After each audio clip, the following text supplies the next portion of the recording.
ang ating inang bayan, inalipin at inapi ng mga sakim sa kapangyarihan.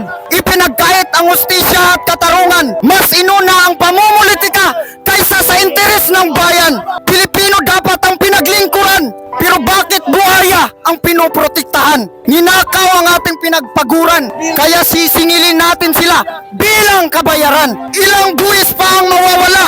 Ilang bahay pa ang masisira. Ilang Pilipino pa ang lulubog sa baha. Ilang politiko pa ang magsasamantala. Namuhay tayo sa pagiging tanga. Nagmamalimos tayo sa sarili nating pera para tayong dinala sa puno na di namumunga at pinapaakyat sa bulok na sanga at nag-iimbak ng tubig sa butas na planggana. Wala silang malasakit sa kapwa. Ngayon nila makikita ang hustisya at kalayaan na sinisigaw ng bansa. Pinamunuan tayo na makasarili at mapagpanggap. Tayo ang nagpakahirap, sila ang nagpakasarap. Sa araw na ito, iparamdam din natin sa kanila ang ginawa nilang pagpapahirap. Hindi na gumagana ang demokrasya. Pati ombudsman hawak na ng mga buhaya. Ang pagtitimpi ay hindi na kaya. Binababoy nila ang batas.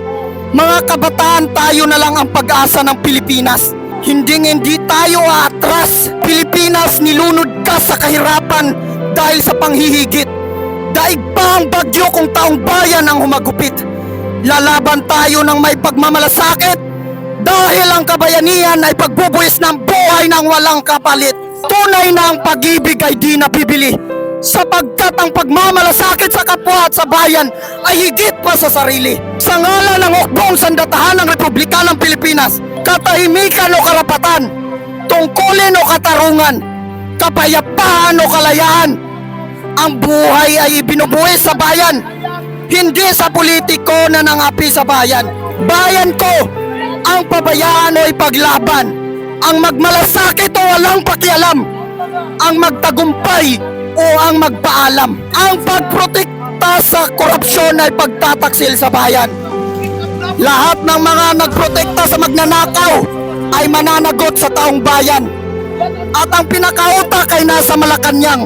Mga kabataan, palayain natin ang inang bayan. Lalaban tayo ng sabayan. Iligtas natin ang Pilipinas. Ipakita natin ang ating tapang at lakas. Bit-bit ang ating watawat. Sisingilin natin silang lahat para sa kinabukasan. Mabuhay ang Pilipinas!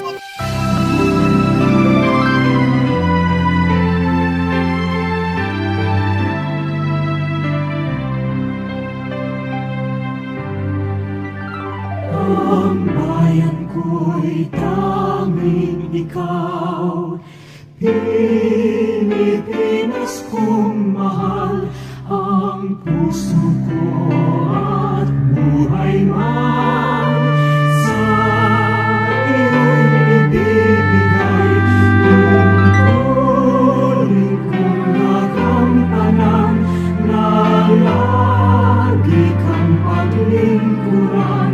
Ang laya mo'y mapantayan, Pilipinas kong mahal.